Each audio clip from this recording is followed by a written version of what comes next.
नमस्कार, मैं हूं अंकुर। आप देख रहे हैं सत्य हिंदी का सुबह 11 बजे का न्यूज बुलेटिन। ईरान के जंग में आज की रात सबसे बड़ी है। क्या ट्रंप आज युद्ध रोकने का फाइनल ऐलान कर देंगे?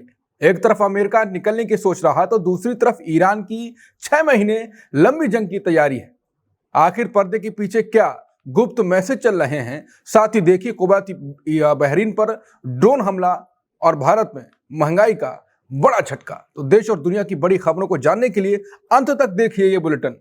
पहले जान लेते हैं हेडलाइंस। जंग पर ट्रंप का आज रात राष्ट्रव्यापी संबोधन। क्या युद्ध रोकने की घोषणा करेंगे? ट्रंप ने दिए संकेत, बिना डील ईरान युद्ध खत्म करने की तैयारी में है। हॉर्मुज खुलवाने पर पलटे ट्रंप, अब बोले अमेरिकी सेना के हटते ही खुद खुल जाएगा। ट्रंप के जंग खत्म होने के दावों पर ईरान का पलटवार, बोला लड़ेंगे लंबी जंग। जंग पर अमेरिकी विदेश मंत्री का दावा, अब दिखने लगी जीत की मंजिल। राष्ट्रपति ट्रंप आज रात अमेरिकी समय के अनुसार 9 बजे यानी भारतीय समय के अनुसार 2 अप्रैल को सुबह ईरान संकट पर देश के नाम एक बेहद जरूरी संदेश जारी करेंगे। व्हाइट हाउस की प्रेस सचिव कैरोलिन लिविट ने जानकारी दी है कि राष्ट्रपति ट्रंप ईरान के साथ जारी युद्ध को लेकर एक बड़ा अपडेट साझा करने वाले हैं। इस संबोधन ऐसे समय में हो रहा जब ट्रंप पहले ही संकेत दे चुके हैं कि अमेरिकी सेना अगले 2 से 3 हफ्तों में वहां से वापस आ सकती है। पूरी दुनिया इस बात का इंतजार कर रही है कि क्या ट्रंप आज आधिकारिक तौर पर युद्ध समाप्ति की घोषणा करेंगे। ईरान जंग से भागने की कोशिश में लगे ट्रंप ने कहा कि जब हमें लगेगा कि हमने उन्हें लंबे समय के लिए पुराने जमाने में धकेल दिया है और वो अब कभी परमाणु हथियार नहीं बना पाएंगे, तब हम वहां से निकल जाएंगे। इसके साथ ही ट्रंप ने कहा कि उस वक्त हमारे बीच कोई समझौता यानी डील होती है या नहीं, इससे कोई फर्क नहीं पड़ता। जब मुझसे पूछा गया कि क्या युद्ध खत्म करने के लिए ईरान को डील करनी ही होगी, जवाब में ट्रंप बोले ईरान के लिए समझौता करना जरूरी नहीं है। ट्रंप ने साफ कहा कि अमेरिकी सेना ईरान में अपना ऑपरेशन बहुत जल्द खत्म कर देगी और अगले 2 से 3 हफ्तों के भीतर वहां से वापस आ सकती है। उनके इस बयान से साफ है कि ट्रंप अब हर कीमत पर जंग से निकलना चाह रहे हैं। अमेरिकी राष्ट्रपति ट्रंप ने कहा है कि अमेरिका के बाहर निकलते ही हॉर्मुज जल डमरू मध्य का रास्ता अपने आप खुल जाएगा। ट्रंप ने दावा किया कि अमेरिकी सेना ने ईरान को पूरी तरह पस्त कर दिया। उन्होंने कहा कि अब अमेरिका इस युद्ध में और ज्यादा समय तक नहीं रुकने वाला। ट्रंप का मानना है कि जैसे ही अमेरिकी सेना वहां से हटेगी, तेल सप्लाई का रास्ता खुद ब खुद खुल जाएगा। हालांकि उन्होंने समुद्री रास्ता खोलने की जिम्मेदारी उन देशों पर डाल दी है जो सबसे ज्यादा तेल का इस्तेमाल करते हैं। अमेरिका से अब हर नेता जंग खत्म होने के संकेत दे रहा है। अमेरिकी विदेश मंत्री मार्को रूबियो ने भी यही संकेत दिया है कि ईरान के साथ जारी युद्ध अब समाप्ति की ओर है। रूबियो ने कहा कि उन्हें अब इस जंग की फिनिश लाइन यानी आखिरी मंजिल साफ दिखाई दे रही है। हालांकि उन्होंने यह भी साफ किया कि युद्ध आज या कल में खत्म नहीं होगा, लेकिन इसका अंत अब बेहद करीब है। इसके साथ ही उन्होंने कहा कि इसमें कोई शक नहीं कि इस युद्ध के खत्म होने के बाद हमें नाटो के साथ अपने रिश्तों की फिर से जांच करनी होगी। ईरान ने अमेरिका की 2-3 हफ्तों में युद्ध खत्म करने की डेडलाइन को सिरे से खारिज कर दिया। ईरानी विदेश मंत्री अब्बास अराक्ची ने साफ कर दिया कि उनका देश कम से कम 6 महीने और लड़ने के लिए पूरी तरह तैयार है। उन्होंने कहा कि अपनी रक्षा के लिए ईरान ने कोई समय सीमा तय नहीं की है और वो जरूरत पड़ने पर किसी भी हद तक जाएंगे। अराक्ची ने ट्रंप के उन दावों को भी गलत बताया जिनमें कहा गया था कि दोनों देशों के बीच गंभीर बातचीत चल रही है। उन्होंने स्पष्ट किया कि अमेरिका और ईरान के बीच इस समय कोई सीधी बातचीत नहीं हो रही है।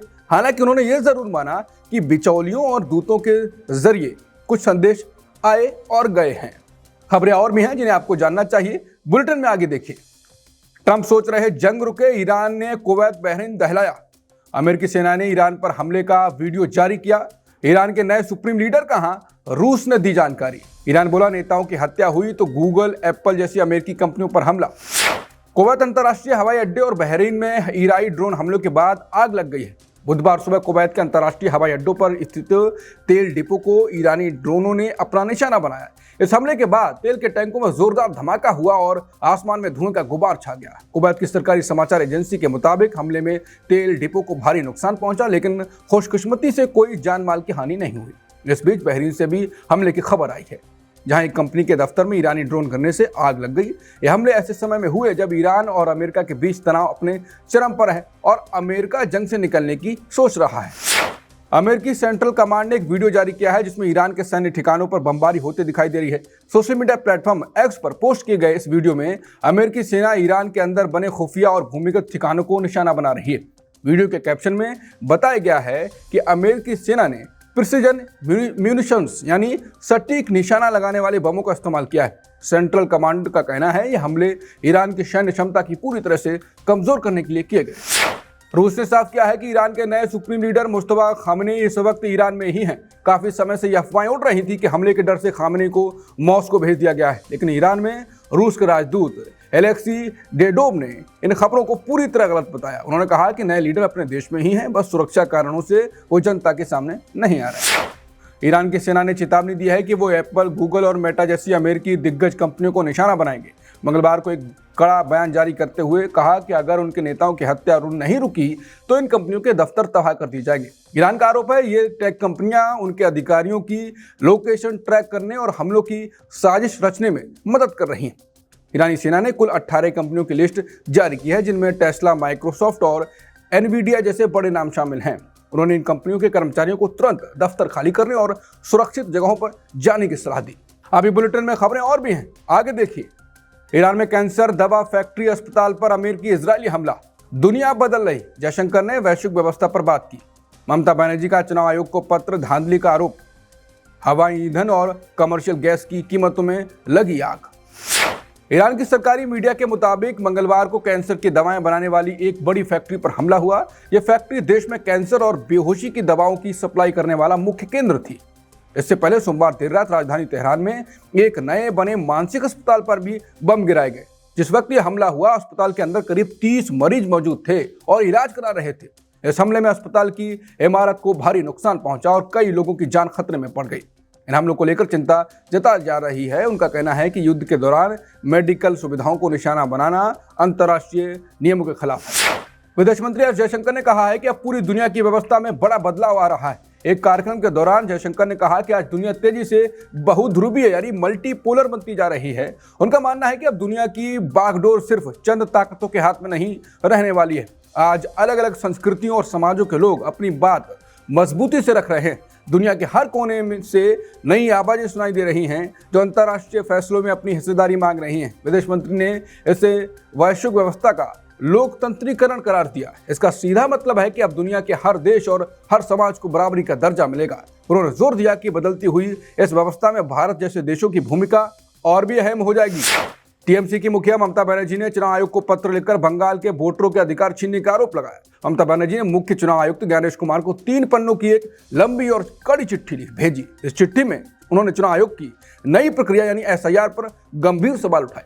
ममता का कहना है कि इस नई व्यवस्था की वजह से बंगाल के असली वोटरों के नाम वोटर लिस्ट से कट सकते हैं।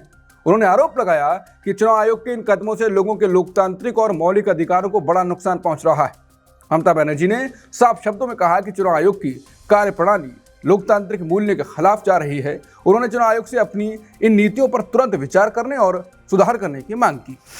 अंतर्राष्ट्रीय बाजार में कच्चे तेल की बढ़ती कीमतों की वजह से आज से हवाई सफर और बाहर खाना महंगा हो गया है। सरकारी तेल कंपनियों ने महीने की पहली तारीख को ही आम जनता और व्यापारियों को बड़ा झटका दे दिया। हवाई जहाजों में इस्तेमाल होने वाला जेट फ्यूल यानी एटीएफ अब दोगुने से भी ज्यादा महंगा हो गया है और इसका रेट रिकॉर्ड 2,07,000 रुपए प्रति किलोमीटर तक पहुंच गया है। इस भारी बढ़ोतरी का सीधा असर हवाई टिकटों के दामों पर पड़ सकता है, जिससे आने वाले दिनों में उड़ानें महंगी हो जाएंगी।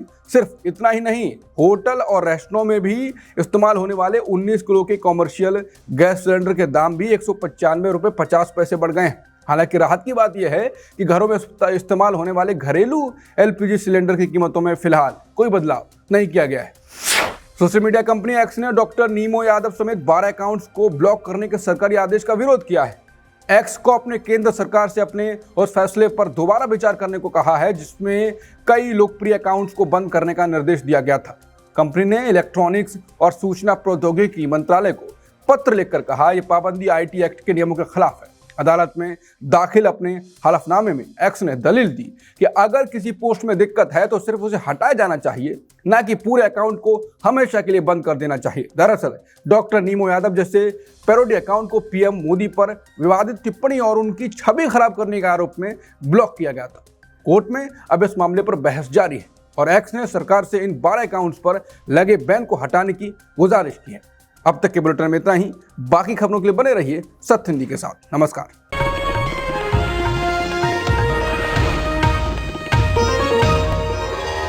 Copyright disclaimer under Section 107 of the Copyright Act 1976. Allowance is made for fair use for purposes such as criticism, comment, news reporting, scholarship, and research.